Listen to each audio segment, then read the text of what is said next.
ನಿಮ್ಮ ಮೇಲೆ ವಿಶ್ವಾಸವಿಟ್ಟು ಇವತ್ತು ಇಲ್ಲಿಗೆ ಬಂದಿದ್ದಾರೆ.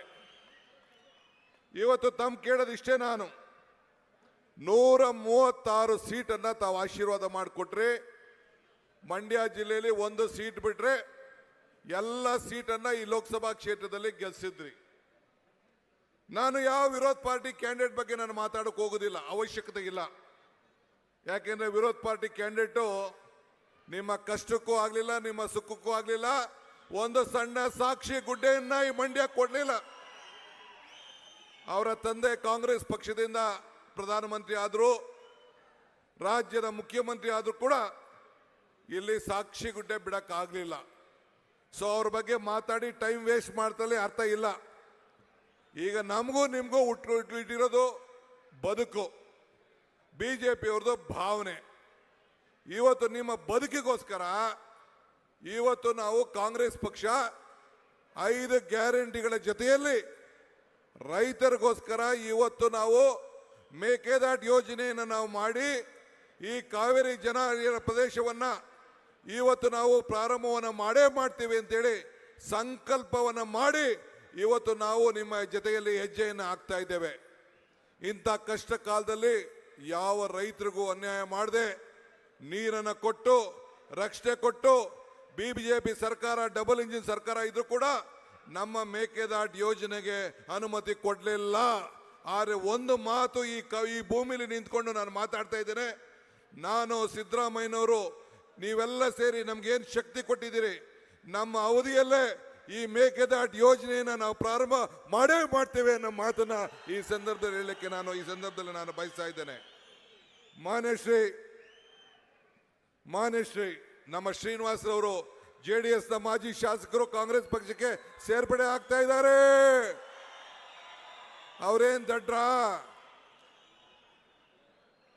ಇವತ್ತು 2019ರಲ್ಲಿ ಹಾಸನದಲ್ಲಿ ರಾಹುಲ್ ಗಾಂಧಿಯವರು ಒಂದು ಮಾತು ಹೇಳಿದ್ರು. ಏನ್ ಹೇಳಿದ್ರು ಅಂದ್ರೆ JDS ಬಿ ಟೀಮ್ ಅಂತ ಹೇಳಿದ್ರು. ನಾನು ಯಾಕಪ್ಪ ಹಿಂಗೆ ಹೇಳ್ತಾ ಇದ್ದಾರೆ ಅಂತೇಳಿ ನಾನು ಪ್ರಶ್ನೆ ಮಾಡ್ತಾ ಇದ್ದೆ. ಸಿದ್ದರಾಮಯ್ಯನವ್ರ ಮೇಲೆ ಜಗಳ ಮಾಡಿದೆ ನಾನು, ಯಾಕೆ ಇದನ್ನ ಹೇಳ್ಸಕ್ ಹೋದ್ರಿ ನೀವು ಅಂತ. ಇಲ್ಲ ಕಡೆ ಅವ್ರದ್ದೆಲ್ಲ ಅಂಡರ್ಸ್ಟ್ಯಾಂಡಿಂಗ್ ಇದೆ, ಒಳಗಡೆ ಬಿ ಟೀಮ್ ಕಡೆ ಅಂತ ಅವ್ರು ಹೇಳಿದ್ರು. ಈಗ ಏನಾಯ್ತು, ಬಿ ಟೀಮ್ ಹೋಗಿ 2 ಸೇರಿ ಎ ಟೀಮ್ ಆಗ್ಬಿಟ್ಟಿದೆ. ಈ ಎ ಟೀಮ್ ಅನ್ನ ಮುಗಿಸೋಂತ ಕೆಲಸ ತಾವು ಮಾಡಬೇಕು. ಈಗ ರಾಹುಲ್ ಗಾಂಧಿ ಅವರು ಮತ್ತೆ ಭಾರತಕ್ಕೆ ನ್ಯಾಯ ಯಾತ್ರೆಯನ್ನ ಮಾಡಿದ್ದಾರೆ. ಇವತ್ತು ಈ ರಾಜ್ಯದಲ್ಲಿ ನಿಮ್ಮ ಜಿಲ್ಲೆಯಲ್ಲಿ ಈ ಮಂಡ್ಯಗೆ ಬೆಳಗ್ಗೆ ಸಾಯಂಕಾಲ ನಿಮಗೋಸ್ಕರ ದುಡಿಯುವಂತ ಒಬ್ಬ ಸ್ಥಳೀಕನಿಗೆ, ಒಬ್ಬ ಉದ್ಯಮಿಗೆ, ಇವತ್ತು ಒಬ್ಬ ರೈತನ ಮಗನಿಗೆ ಇವತ್ತು ನಮ್ಮ ವೆಂಕಟರಮಣಗೌಡ ಚಂದ್ರೂರವರಿಗೆ ಇವತ್ತು ಅವಕಾಶವನ್ನು ಮಾಡಿದ್ದಾರೆ. ಇವತ್ತು ಚಂದ್ರು ಅಲ್ಲ ಅಭ್ಯರ್ಥಿ,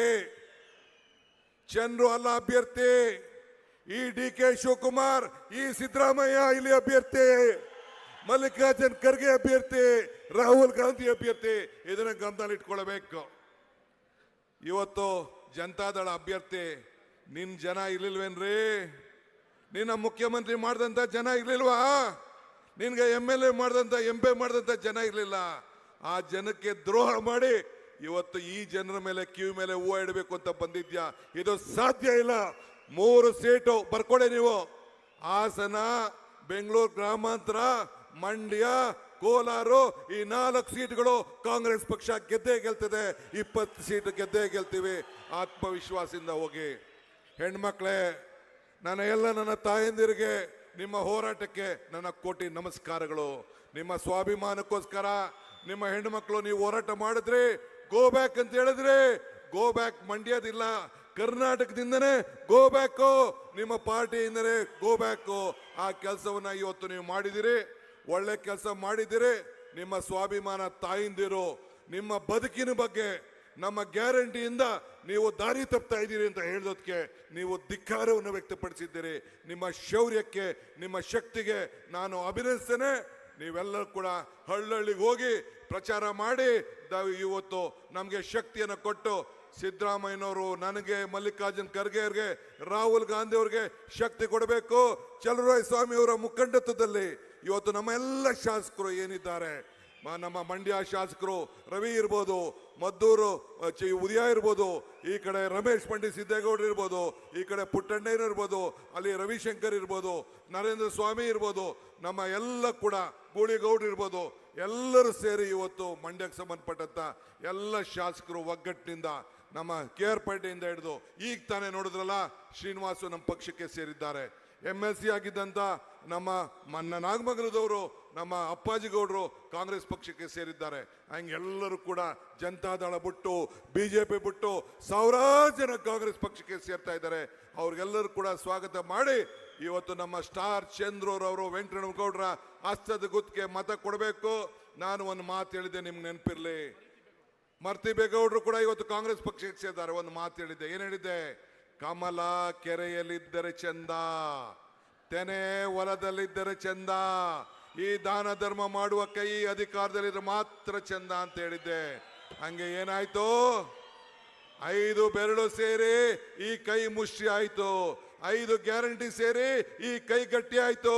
ಈ ಕೈ ಗಟ್ಟಿಯಾಗಿ ಕರ್ನಾಟಕ ರಾಜ್ಯ ಸಮೃದ್ಧಿ ಆಯ್ತು, ಮಂಡ್ಯಕ್ಕೆ ಅನುಕೂಲ ಆಯ್ತು. ನೀವೆಲ್ಲ ಸೇರಿ ಈ ಹಸ್ತದ ಗುರುತಿಗೆ ಆಶೀರ್ವಾದ ಮಾಡಬೇಕು. ಮಲ್ಲಿಕಾರ್ಜುನ್ ಖರ್ಗೆ ಅವರ ನೇತೃತ್ವದಲ್ಲಿ ಕಾಂಗ್ರೆಸ್ ಪಕ್ಷ ಇವತ್ತು ಕೆಲಸ ಮಾಡ್ತಾ ಇದೆ. ರಾಹುಲ್ ಗಾಂಧಿ ಅವರು ನಿಮಗೆ ಶಕ್ತಿ ಕೊಡ್ಲಿಕ್ಕೆ ಬಂದಿದ್ದಾರೆ.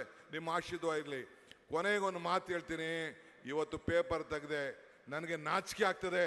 ಆ ವಿಜೇಂದ್ರ ಹೇಳ್ತಾ ಇದ್ದಾನೆ, ಏನ್ ಹೇಳ್ತಾ ಇದ್ದಾನೆ ಇಲ್ಲಿ ಪೇಪರಲ್ಲಿ ಇದೆ, ಕಾಂಗ್ರೆಸ್ ಗ್ಯಾರಂಟಿಗಳು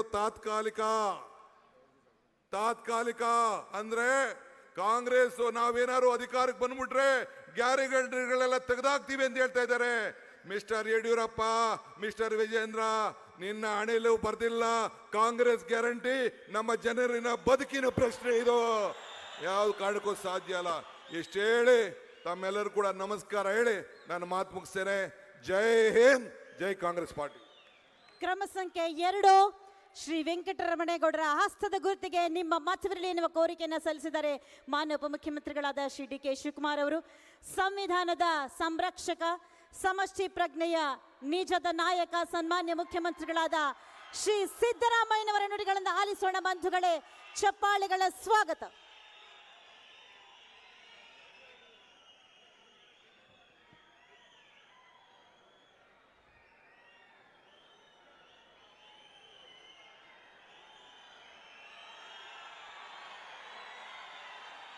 ನಮ್ಮೆಲ್ಲರ ನಾಯಕರು, ಅಖಿಲ ಭಾರತ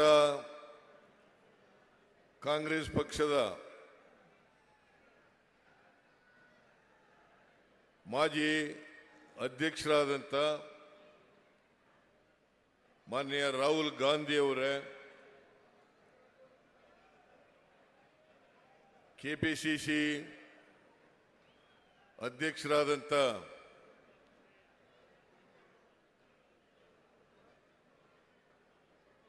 ಶ್ರೀ DK ಶಿವಕುಮಾರ್ ಅವರೇ, ಈ ಜಿಲ್ಲೆಯ ಉಸ್ತುವಾರಿ ಸಚಿವರು, ಆತ್ಮೀಯರು ಆದಂಥ ಶ್ರೀ ಚೆಲುವರಾಯ ಸ್ವಾಮಿ ಅವರೇ, ಮಂಡ್ಯ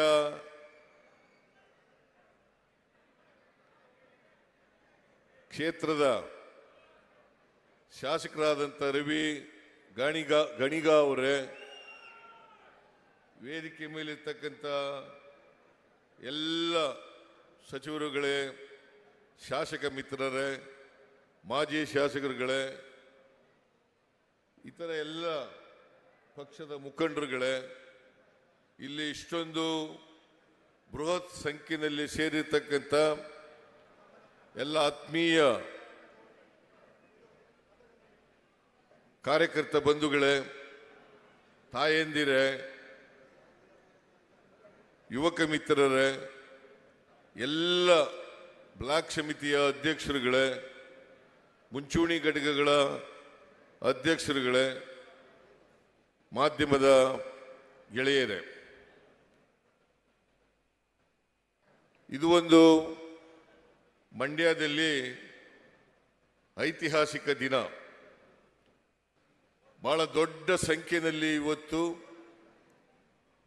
ಈ ಸಮಾವೇಶದಲ್ಲಿ ಭಾಗವಹಿಸಿ ರಾಹುಲ್ ಗಾಂಧಿ ಅವರಿಗೆ ಸ್ವಾಗತವನ್ನು ಕೋರಲಿಕ್ಕೆ, ಅವರಿಗೆ ಶಕ್ತಿಯನ್ನು ಕೊಡಲಿಕ್ಕೆ ನೀವು ದೊಡ್ಡ ಪ್ರಮಾಣದಲ್ಲಿ ಇಲ್ಲಿ ಸೇರಿದ್ದೀರಿ. ನಿಮ್ಮೆಲ್ಲರಿಗೂ ಕೂಡ ಪಕ್ಷದ ವತಿಯಿಂದ ಧನ್ಯವಾದಗಳನ್ನು ಹೇಳಲಿಕ್ಕೆ ಬಯಸ್ತಾ ಇದ್ದೇನೆ. 26ನೇ ತಾರೀಕು ಲೋಕಸಭೆಗೆ ಚುನಾವಣೆ, ಕರ್ನಾಟಕದಲ್ಲಿ ಮೊದಲನೇ ಹಂತದ ಚುನಾವಣೆ ನಡೀತಾ ಇದೆ. ಅದರಲ್ಲಿ ಕಾಂಗ್ರೆಸ್ಸಿನ ಅಭ್ಯರ್ಥಿಯಾಗಿ ವೆಂಕಟರಮಣೇಗೌಡ ಅವರು ವೆಂಕಟರಮಣೇಗೌಡ ಉರ್ಫ್ ಸ್ಟಾರ್ ಚಂದ್ರು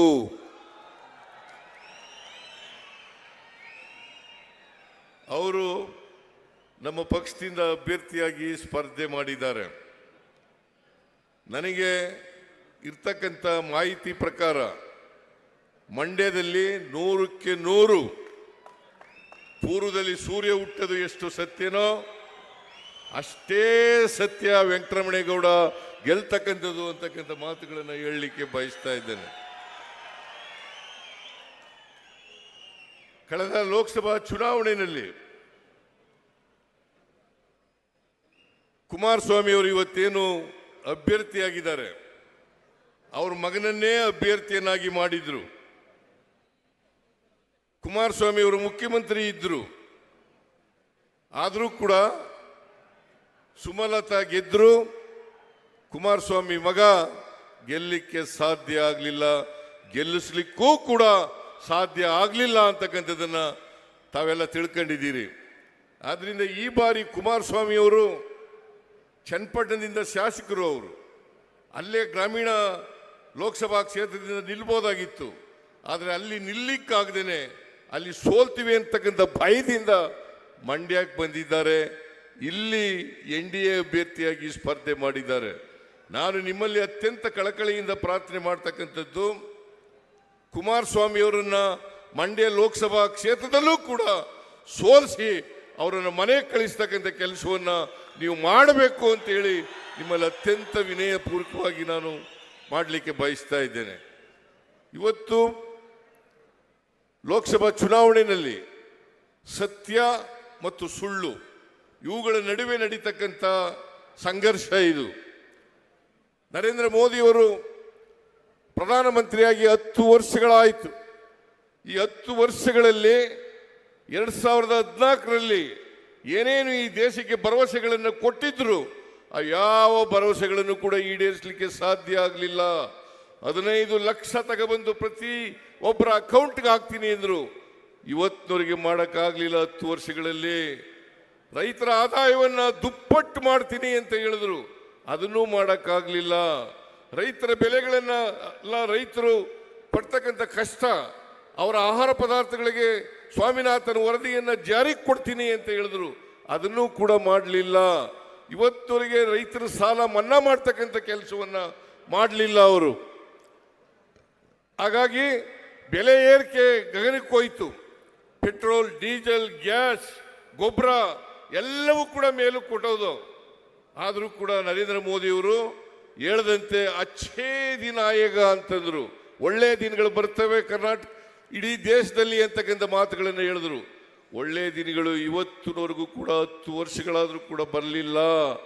ಸಾಮಾನ್ಯ ಜನ, ಬಡವರು ಇವತ್ತು ಜೀವನ ನಡೆಸ್ತಕ್ಕಂಥದ್ದು ಬಹಳ ಕಷ್ಟ ಆಗಿದೆ ಅಂತೇಳಿ ನಾನು ಮತ್ತು DK ಶಿವಕುಮಾರ್ ಮತ್ತೆ AICC ನಾವೆಲ್ಲರೂ ಕೂಡ ಮಾತಾಡಿ ಜನರಿಗೆ ಅವರ ಕೈಗೆ ಹಣವನ್ನು ಕೊಡಬೇಕು, ಅವರಿಗೆ ಆರ್ಥಿಕವಾಗಿ ಸಾಮಾಜಿಕವಾಗಿ ಶಕ್ತಿಯನ್ನು ತುಂಬಬೇಕು ಅನ್ನೋ ಕಾರಣಕ್ಕೋಸ್ಕರವಾಗಿ ಇವತ್ತು ನಾವು 5 ಗ್ಯಾರಂಟಿಗಳನ್ನು ಚುನಾವಣೆ ಪೂರ್ವದಲ್ಲಿ ಘೋಷಣೆ ಮಾಡಿದ್ದು. ನಾವು ಅಧಿಕಾರಕ್ಕೆ ಮೇ 20ನೇ ತಾರೀಕು ಬಂದು, ಮೇ 20ನೇ ತಾರೀಕಿಗೆ ನಾನು DK ಶಿವಕುಮಾರ್ ಇತರ ಕೆಲವು ಮಂತ್ರಿಗಳು ಸೇರಿ ಪ್ರಮಾಣ ವಚನ ಸ್ವೀಕಾರ ಮಾಡೋದು. ಅಲ್ಲಿಂದ ನೇರವಾಗಿ ವಿಧಾನಸೌಧಕ್ಕೆ ಹೋಗಿ ಕ್ಯಾಬಿನೆಟ್ನಲ್ಲಿ ಆದೇಶವನ್ನು ಮಾಡೋದು.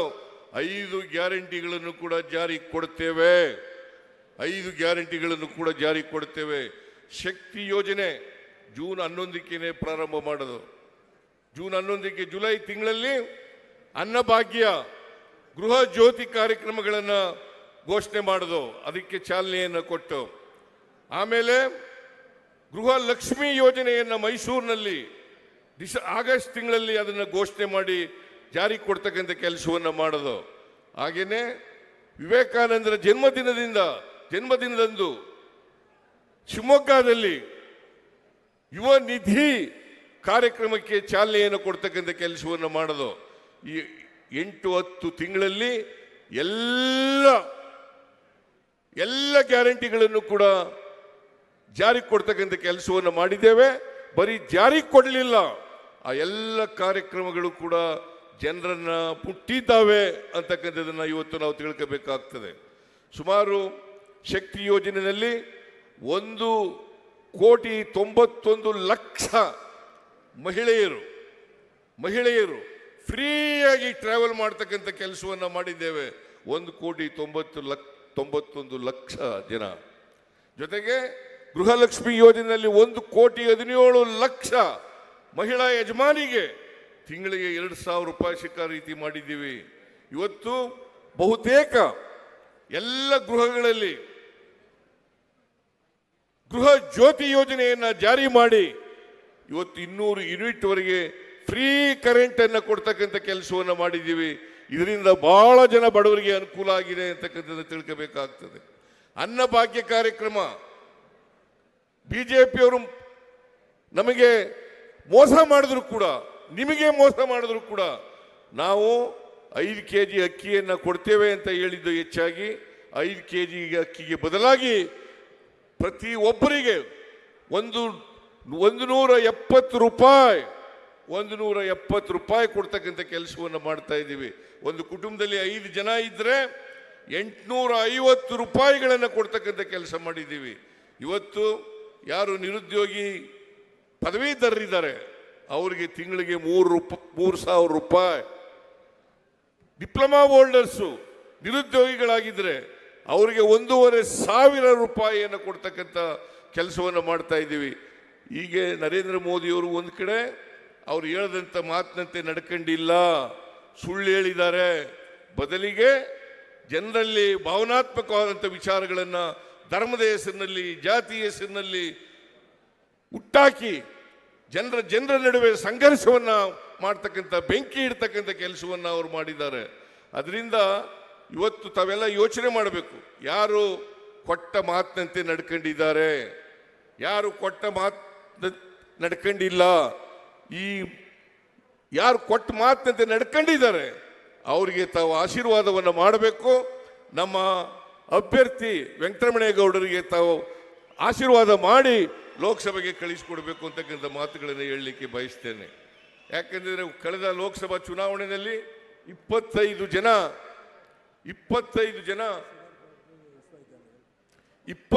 ಜನ ಬಿಜೆಪಿಯ ಶಾಸಕರು ಗೆದ್ದಿದ್ರು. ಇಲ್ಲಿ ಸುಮಲತಾ ಗೆದ್ದಿದ್ದಂಥವರು ಕೂಡ ಬಿಜೆಪಿ ಸೇರ್ಕೊಂಡ್ರು. ಈಗ ಕುಮಾರಸ್ವಾಮಿಯವರ ಅಣ್ಣನ ಮಗ ಪ್ರಜ್ವಲ್ ರೇವಣ್ಣ ಅವರು ಕೂಡ ಬಿಜೆಪಿ ಸೇರ್ಕೊಂಡಿದ್ದಾರೆ. 27 ಜನ ಆದರೂ ಕರ್ನಾಟಕಕ್ಕೆ ಆಗಿರ್ತಕ್ಕಂಥ ಅನ್ಯಾಯದ ಬಗ್ಗೆ ಒಂದು ದಿನ ಬಾಯಿ ಬಿಡಲಿಲ್ಲ. ಕನ್ನಡಿಗರಾದಂಥ ಅನ್ಯಾಯವನ್ನ ಕೇಳಲಿಕ್ಕೆ ಆಗಲೇ ಇರ್ತಕ್ಕಂಥವ್ರು ಲೋಕಸಭೆಗೆ ಯಾಕೆ ಹೋಗಬೇಕು ಅಂತಕ್ಕಂಥ ಪ್ರಶ್ನೆ ನಿಮ್ಮ ಮುಂದೆ ಇದೆ. ಅದರಿಂದ ನಿಮ್ಮ ಧ್ವನಿಯಾಗಿ ಇಡೀ ಕರ್ನಾಟಕದ ರೈತರ ಸಮಸ್ಯೆಗಳನ್ನು ಪ್ರಸ್ತಾಪ ಮಾಡ್ತಕ್ಕಂಥ, ಬಡವರ ಸಮಸ್ಯೆಗಳ ಬಗ್ಗೆ ಪ್ರಸ್ತಾಪ ಮಾಡ್ತಕ್ಕಂಥ, ದಲಿತರ ಸಮಸ್ಯೆಗಳ ಪ್ರಸ್ತಾಪ ಮಾಡ್ತಕ್ಕಂಥ, ಹಿಂದುಳಿದವರು, ಅಲ್ಪಸಂಖ್ಯಾತರು, ಇವರೆಲ್ಲರ ಸಮಸ್ಯೆಗಳನ್ನು ಪ್ರಸ್ತಾಪ ಮಾಡ್ತಕ್ಕಂಥವ್ರಾಗಬೇಕು. ಇವತ್ತು ನಾವು ಅಧಿಕಾರಕ್ಕೆ ಬಂದ ಮೇಲೆ ಇಲ್ಲಿ ಸ್ವಾಮಿ ಹೇಳಿದ್ರು, ಶುಗರ್ ಫ್ಯಾಕ್ಟ್ರಿ ಇದೆ, ಶುಗರ್ ಫ್ಯಾಕ್ಟ್ರಿ ನಡೀತಾ ಇಲ್ಲ, ರೈತರು ಚಳವಳಿ ಮಾಡ್ತಾ ಇದ್ದಾರೆ ಅಂತ ಹೇಳಿದ್ರು. ನಾವು ಅಧಿಕಾರಕ್ಕೆ ಬಂದ ತಕ್ಷಣನೇ 50 ಕೋಟಿ ರೂಪಾಯಿಗಳನ್ನು ಬಿಡುಗಡೆ ಮಾಡಿ ಶುಗರ್ ಫ್ಯಾಕ್ಟ್ರಿ ನಡೀಲಿಕ್ಕೆ ಚಾಲು ಮಾಡಲಿಕ್ಕೆ ಎಲ್ಲ ಹಣಕಾಸಿನ ಸಹಾಯವನ್ನು ಮಾಡ್ತಕ್ಕಂಥ ಕೆಲಸವನ್ನು ಮಾಡೋದು. ಈ ವರ್ಷ ನಾನು ಬಜೆಟ್ನಲ್ಲಿ ಹೇಳಿದ್ದೀನಿ, ಶುಗರ್ ಫ್ಯಾಕ್ಟ್ರಿ ಪದೇ ಅದು ರಿಪೇರಿಗೆ ಬಂದು ಅದಕ್ಕೆ ಹಣ ಕೊಟ್ಟು ಅದಕ್ಕೆ ಹೊಸ ಶುಗರ್ ಫ್ಯಾಕ್ಟರಿಯನ್ನ ಅದೇ ಸ್ಥಳದಲ್ಲಿ ಎಲ್ಲಿ ಶುಗರ್ ಫ್ಯಾಕ್ಟರಿ ಇದೆ ಅದೇ ಸ್ಥಳದಲ್ಲಿ ಹೊಸ ಶುಗರ್ ಫ್ಯಾಕ್ಟರಿಯನ್ನ ಕಟ್ಟಲಿಕ್ಕೆ ಪ್ರಾರಂಭ ಮಾಡಲಿಕ್ಕೆ ನಿರ್ಮಾಣ ಮಾಡಲಿಕ್ಕೆ ನಾವು ಈಗಾಗಲೇ ಕ್ರಮ ತಗೊಂಡು ಬಜೆಟ್ನಲ್ಲಿ ಘೋಷಣೆ ಮಾಡಿದ್ದೇನೆ ಅಂತಕ್ಕಂಥದ್ದನ್ನು ಕೂಡ ತಿಳ್ಕೋಬೇಕಾಗ್ತದೆ. VC ಫಾರಂನಲ್ಲಿ ಚಲುವರಾಯ ಸ್ವಾಮಿ ಅವರು ಹೇಳಿದ್ರು, ನರೇಂದ್ರ ಸ್ವಾಮಿ ಅವರು ಹೇಳಿದ್ರು, ಒಂದು ಅಗ್ರಿಕಲ್ಚರ್ ಯೂನಿವರ್ಸಿಟಿನ ಮಾಡಬೇಕು. ಮಂಡ್ಯದಲ್ಲಿ ಕೃಷಿ ಪ್ರಧಾನವಾದಂಥ ಜಿಲ್ಲೆ ಇದು ಮಂಡ್ಯ. ಅದಕ್ಕೋಸ್ಕರವಾಗಿ ಇಲ್ಲಿ ಒಂದು ಅಗ್ರಿಕಲ್ಚರಲ್ ಕಾಲೇಜನ್ನು ಮಾಡಲೇಬೇಕು. VC ಫಾರಂನಲ್ಲಿ ಜಾಗ ಇದೆ ಅಂತಕ್ಕಂಥ ಮಾತುಗಳನ್ನು ಹೇಳಿದ್ರು. ನಾನು ಹೇಳಿದೆ, ಒಂದು ತಜ್ಞರ ಸಮಿತಿ ಮಾಡೋಣ, ಆ ವರದಿ ಆಧಾರದ ಮೇಲೆ ನಾವು ಅಗ್ರಿಕಲ್ಚರ್ ಯೂನಿವರ್ಸಿಟಿನ ಮಾಡ್ತೇವೆ ಅಂತಕ್ಕಂಥ ಮಾತುಗಳನ್ನು ಕೂಡ ಹೇಳಲಿಕ್ಕೆ ಬಯಸ್ತಾ ಇದ್ದೇನೆ. ಜೊತೆಗೆ KRSನಲ್ಲಿ ಅದು ಒಂದು ಪ್ರೇಕ್ಷಣೀಯ ಸ್ಥಳವಾಗಿ ಮಾಡ್ತಕ್ಕಂಥ ಪ್ರಯತ್ನವನ್ನು ಕೂಡ ಇವತ್ತು ಕೋಟ್ಯಾಂತರ ರೂಪಾಯಿ ಅದಕ್ಕೆ PPP ಮಾದರಿನಲ್ಲಿ ಮಾಡ್ತಕ್ಕಂಥ ಪ್ರಯತ್ನವನ್ನು ಕೂಡ ಮಾಡ್ತಾ ಇದ್ದೇವೆ. ಅದರಿಂದ ಮಂಡ್ಯ ಯಾವುದಾದ್ರು ಹೇಮಾವತಿ ಮತ್ತು VC ನಾಲೆ ಅಚ್ಚುಕಟ್ಟಿನಲ್ಲಿ ಪೂರ್ತಿ ಆಧುನೀಕರಣ ಮಾಡ್ತಾ ಇದ್ದೀವಿ. ಹೇಮಾವತಿ ಮತ್ತು VC ನಾಲೆ ಇವೆರಡನ್ನೂ ಕೂಡ ಆಧುನಿಕತೆ ಮಾಡಿ ಮಾಡರ್ನೈಸ್ ಮಾಡಿ ಯಾರು ಕೊನೆ ಬೈಲಿನಲ್ಲಿ ಕಷ್ಟ ಅನುಭವಿಸ್ತಾ ಇದ್ದಾರೆ ಆ ಕೊನೆ ಬೈಲಿನ ಜನರಿಗೆ ನೀರು ಕೊಡ್ತಕ್ಕಂಥ ಕೆಲಸವನ್ನೂ ಕೂಡ ನಮ್ಮ ಸರ್ಕಾರ ಮಾಡ್ತದೆ ಅಂತಕ್ಕಂಥ ಮಾತುಗಳನ್ನು ಈ ಸಂದರ್ಭದಲ್ಲಿ ಹೇಳಲಿಕ್ಕೆ ಬಯಸ್ತಾ ಇದ್ದೇನೆ. ಅದರಿಂದ ನಾನು ಹೆಚ್ಚು ಮಾತನಾಡಲಿಕ್ಕೆ ಹೋಗಲ್ಲ. ಮತ್ತೆ ಕೋಲಾರದಲ್ಲಿ ಫಂಕ್ಷನ್ ಇರೋದ್ರಿಂದ ಅಲ್ಲಿಗೆ ಹೋಗಬೇಕಾಗಿದೆ. ರಾಹುಲ್ ಗಾಂಧಿ ಅವರು ಮಾತನಾಡ್ತಾರೆ. ಈಗ ನೀವೆಲ್ಲರೂ ಕೂಡ ಅದರಿಂದ ನೀವೆಲ್ಲರೂ ಕೂಡ ಶಾಂತ ಚಿತ್ತತೆಯಿಂದ ರಾಹುಲ್ ಗಾಂಧಿಯವರ ಭಾಷಣವನ್ನು ಕೇಳಬೇಕು ಅಂತ ಹೇಳಿ ವೆಂಕಟರಮಣೇಗೌಡರಿಗೆ ತಪ್ಪದೇನೆ ಈ ಸಾರಿ ಆಶೀರ್ವಾದ ಮಾಡಿ ಲೋಕಸಭೆಗೆ ಕಳಿಸಿಕೊಡಬೇಕು ಅಂತಕ್ಕಂಥ ಮಂಡ್ಯದ ಜನ ರಾಜಕೀಯವಾಗಿ ಪ್ರಬುದ್ಧರು. ಯಾವುದು ಸರಿ ಯಾವುದು ಸರಿ ಇಲ್ಲ ಅಂತಕ್ಕಂಥ ತೀರ್ಮಾನ ಮಾಡ್ತಕ್ಕಂಥ ಶಕ್ತಿ ನಿಮಗಿದೆ. ಅದರಿಂದ ಶಕ್ತಿಯನ್ನು ಪ್ರದರ್ಶನ ಮಾಡಿ ವೆಂಕಟರಮಣೇಗೌಡರನ್ನ ಆಶೀರ್ವಾದ ಮಾಡಿ ಅವ್ರನ್ನ ಲೋಕಸಭೆಗೆ ಕಳಿಸಿಕೊಡಬೇಕು ಅಂತೇಳಿ ನಿಮ್ಮಲ್ಲಿ ಅತ್ಯಂತ ಕಳಕಳಿಯಿಂದ ಪ್ರಾರ್ಥನೆಯನ್ನು ಮಾಡಲಿಕ್ಕೆ ಬಯಸ್ತೇನೆ. ಇವತ್ತು ಶ್ರೀರಾಮನವಮಿ ಎಲ್ಲ ರಾಜ್ಯದ ಎಲ್ಲ ಭಾಗಗಳಲ್ಲಿ ಇವತ್ತು ಶ್ರೀರಾಮನವಮಿಯನ್ನು ಆಚರಣೆ ಮಾಡ್ತಾ ಇದ್ದೀವಿ. ನೀವು ಕೂಡ ಮಾಡಿದ್ದೀರಿ. ನಾನು ರಾಜ್ಯದ ಜನತೆಗೆ ಮತ್ತು ನಿಮಗೆ ಶ್ರೀರಾಮನವಮಿಯ ಜಯಂತಿ ಉತ್ಸವದ ಶುಭಾಶಯಗಳನ್ನು ನಿಮ್ಮೆಲ್ಲರಿಗೂ ಕೋರಿ ನನ್ನ ಮಾತುಗಳನ್ನು ಮುಗಿಸ್ತೇನೆ. ಜೈ ಹಿಂದ್, ಜೈ ಕರ್ನಾಟಕ, ಜೈ ಕಾಂಗ್ರೆಸ್. ಮಾನ್ಯ ಮುಖ್ಯಮಂತ್ರಿಗಳಿಗೆ ಧನ್ಯವಾದಗಳು. Shri Rahul Gandhi is an epitome of compassion and perseverance. Let us welcome Shri Rahul Gandhi to encourage, energize and enrich the ಕಾರ್ಯಕರ್ತಾಸ್ and the people of Mandya. ಬಂಧುಗಳೇ, ಭಾಷಾಂತರವನ್ನ ಮಾಡಲಿದ್ದಾರೆ Shri Tanveer Sait, working president KPCC ಮತ್ತು ಶಾಸಕರು.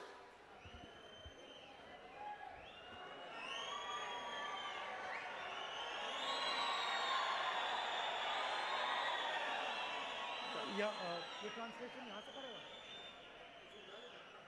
I think कभी might be better here.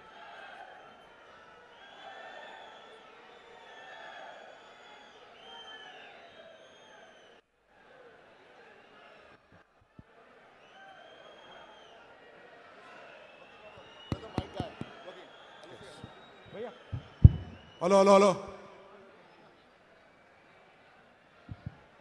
सिद्धरामಯ್ಯ जी, ಸನ್ಮಾನ್ಯ ಸಿದ್ದರಾಮಯ್ಯ ಅವರೇ, let me सिद्धरामಯ್ಯ जी, DK Shiv Kumar ji, चलवराया Swami ji, हमारे candidate वेंकटरमन्ना Gowda जी, stage पे कांग्रेस पार्टी के वरिष्ठ नेता, भाइयों और बहनों, प्यारे कार्यकर्ता, प्रेस के हमारे मित्रों, आप सबका यहाँ बहुत बहुत स्वागत, नमस्कार। ಸನ್ಮಾನ್ಯ ಸಿದ್ದರಾಮಯ್ಯ ಅವರೇ, DK ಶಿವಕುಮಾರ್ ಅವರೇ, ಚಲರಾಯ ಸ್ವಾಮಿ ಅವರೇ, ನಮ್ಮ ಪಕ್ಷದ ಅಭ್ಯರ್ಥಿ ಆದಂಥ ವೆಂಕಟರಮಣೇಗೌಡರು ಅವರೇ, ವೇದಿಕೆ ಮೇಲೆ ಇರುವಂಥ ಎಲ್ಲ ವರಿಷ್ಠ ನಾಯಕರುಗಳೇ, ಇಲ್ಲಿ ನೆರೆದಂಥ ಎಲ್ಲ ಸಭಿಕರೇ, ಮಾಧ್ಯಮದ ಮಿತ್ರರೇ, ತಮ್ಮೆಲ್ಲರನ್ನು ಇವತ್ತಿನ ದಿನ ಸ್ವಾಗತಿಸ್ತೇನೆ. चुनाव का समय है, दो विचारधाराओं की लड़ाई है. एक तरफ कांग्रेस पार्टी, इंडिया गठबंधन, जिसने संविधान की लड़ाई लड़ी, हिंदुस्तान को संविधान दिया और लोकतंत्र दिया, और दूसरी तरफ आरएसएस, बीजेपी, जो कॉन्स्टिट्यूशन को खत्म करना चाहते हैं, संविधान को खत्म करना चाहते हैं, लोकतंत्र को खत्म कर रहे हैं और हिंदुस्तान की हर एक संस्था में अपने लोग डाल रहे हैं. ಚುನಾವಣೆಯ ಸಂದರ್ಭ ಇದೆ. ಈ ಚುನಾವಣೆ ಎರಡು ವಿಚಾರಧಾರೆಗಳಲ್ಲಿ ನಡೀತಾ ಇರುವಂಥದ್ದು. ಒಂದು ಕಡೆ ಈ ರಾಷ್ಟ್ರಕ್ಕೆ ನಮಗೆ ಸಿಕ್ಕಿರುವಂಥ ಸಂವಿಧಾನ, ಆ ಆಶಯಗಳಲ್ಲಿ ಇವತ್ತು ಇಂಡಿಯಾ ಗಠಬಂಧನ್ ಒಂದಿಗೆ ನಾವು ನಿಮ್ಮ ಮುಂದೆ ಬಂದಿದ್ದೇವೆ. ಮತ್ತೊಂದು ಕಡೆ ಈ ಸಂವಿಧಾನವನ್ನು ಧ್ವಂಸ ಮಾಡಿ ಅನೇಕ ಸಂಸ್ಥೆಗಳಲ್ಲಿ ಅವರದೇ ಆದಂಥ ವ್ಯಕ್ತಿಗಳಿಗೆ ಸೇರಿಸುವಂಥ ಹುನ್ನಾರ ನಡೀತಾ ಇದೆ. वो 22-25 लोगों की सरकार चलाते हैं, अरबपतियों की सरकार चलाते हैं. हम आम जनता की, किसानों की, मजदूरों की, व्यापारियों की सरकार चलाते हैं. ಕೇವಲ 20-25 ಜನರ ಏಳಿಗೆಗಾಗಿ ಅವರು ಸರ್ಕಾರ ನಡೆಸ್ತಾ ಇದ್ದಾರೆ. ಆದರೆ ನಾವು ಕಡು ಬಡವರ, ರೈತರ, ಎಲ್ಲ ವರ್ಗದ ಜನರ ಕಲ್ಯಾಣಕ್ಕಾಗಿ ನಾವು ಸರ್ಕಾರ ನಡೆಸ್ತಾ ಇದ್ದೇವೆ. आपको याद होगा, चुनाव में हमने आपसे 5 वायदे किए थे, 5 गारंटी के वायदे हमने आपसे किए थे, और मैं गर्व से कहता हूं कि हमारी सरकार ने सारी की सारी गारंटीज आपको दे दी हैं.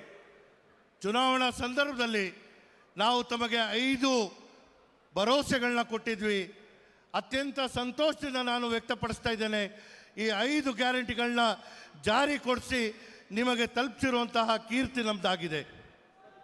आज कर्नाटक में गृह लक्ष्मी के माध्यम से 1 करोड़ महिलाओं से ज्यादा को हर महीने 2000 रुपए मिलते हैं. ಗೃಹಲಕ್ಷ್ಮಿ ಯೋಜನೆ ಅಡಿಯಲ್ಲಿ ಪ್ರತಿಯೊಂದು ಕುಟುಂಬದ ಹಿರಿಯ ಮಹಿಳೆಗೆ 2000 ರೂಪಾಯಿ ನಾವು ಕೊಡ್ತಾ ಇರೋದ್ರಿಂದ ಸಾಕಷ್ಟು ಬದಲಾವಣೆಗಳಾಗ್ತಾ ಇದೆ. ಅತ್ಯಂತ ಗರ್ವದಿಂದ ನಾನು ಈ ಮಾತನ್ನು ತಮ್ಮಲ್ಲಿ ವ್ಯಕ್ತಪಡಿಸ್ತಾ ಇದ್ದೇನೆ. 24,000 रुपए सीधे उनके बैंक अकाउंट में कांग्रेस पार्टी की सरकार डालती है. ಪ್ರತಿ ವರ್ಷ 24,000 ರೂಪಾಯಿ ನೇರವಾಗಿ ಅವರ ಖಾತೆಗೆ ಜಮಾ ಮಾಡುವ ಮೂಲಕ ಒಂದು ನೆಮ್ಮದಿಯ ಬದುಕನ್ನು ಕೊಡ್ತಾ ಇದ್ದೇವೆ. 1.5 करोड़ से ज्यादा परिवारों को मुफ्त में बिजली दी जा रही है. 1.5 ಕೋಟಿ ಕುಟುಂಬಗಳಿಗೆ 200 ಯೂನಿಟ್ ವರೆಗೂ ಉಚಿತವಾದಂತಹ ವಿದ್ಯುತ್ ಶಕ್ತಿಯನ್ನು ನೀಡ್ತಾ ಇದ್ದೇವೆ. 1 करोड़ परिवार से ज्यादा को 10 केजी चावल अन्न भाग्य स्कीम में मिल रहा है. ಅನ್ನಭಾಗ್ಯ ಯೋಜನೆ ಅಡಿಯಲ್ಲಿ 1 ಕೋಟಿಗಿಂತ ಹೆಚ್ಚಿನ ಒಂದು ಕುಟುಂಬಗಳಿಗೆ ಪ್ರತಿ ತಿಂಗಳು 10 ಕೆಜಿ ಅಕ್ಕಿ ಕೊಡುವಂಥ ಯೋಜನೆಯನ್ನು ಜಾರಿ ಮಾಡಿದ್ದೇವೆ. और युवा निधि स्कीम के माध्यम से 3,000 रुपए हर महीने 1.5 लाख युवाओं को दिया जा रहा है. ಯುವ ನಿಧಿ ಯೋಜನೆ ಅಡಿಯಲ್ಲಿ ಪದವೀಧರ ಯುವಕರಿಗೆ ಪ್ರತಿ ತಿಂಗಳು 3,000 ರೂಪಾಯಿಯಂತೆ ನಾವು ಈ ಯೋಜನೆ ಜಾರಿ ಮಾಡಿ ಸುಮಾರು 1.5 ಲಕ್ಷ ಯುವಕರಿಗೆ ಇದರಿಂದ ಸಹಾಯ ಆಗಿದೆ. और कर्नाटक एक प्रदेश है जहां हमारी बहनें, हमारी माता बस में फ्री में घूमती हैं. ಕರ್ನಾಟಕ ರಾಜ್ಯದ ಉದ್ದಕ್ಕೂ ನಮ್ಮ ಮಹಿಳೆಯರು, ಹೆಣ್ಮಕ್ಕಳು ಸರ್ಕಾರಿ ಬಸ್ಗಳಲ್ಲಿ ಉಚಿತವಾಗಿ ಪ್ರಯಾಣ ಮಾಡುವಂಥ ಯೋಜನೆಗಳನ್ನ ಜಾರಿ ಮಾಡಿದ್ದೇವೆ. अब चुनाव का समय है, हमने नेशनल लेवल पर 5 गारंटी देने का वायदा किया है. ಇವತ್ತು ನಿಮಗೆ ಗೊತ್ತಿರಂಗೆ ಚುನಾವಣಾ ಸಂದರ್ಭ ಇದೆ. AICC ಮೂಲಕವೂ ಕೂಡ ನಾವು 5 ಗ್ಯಾರಂಟಿಗಳನ್ನ ಜಾರಿ ಮಾಡುವಂಥದ್ದಿದ್ದೇವೆ. आपने मीडिया पे देखा होगा कि हिंदुस्तान के किसान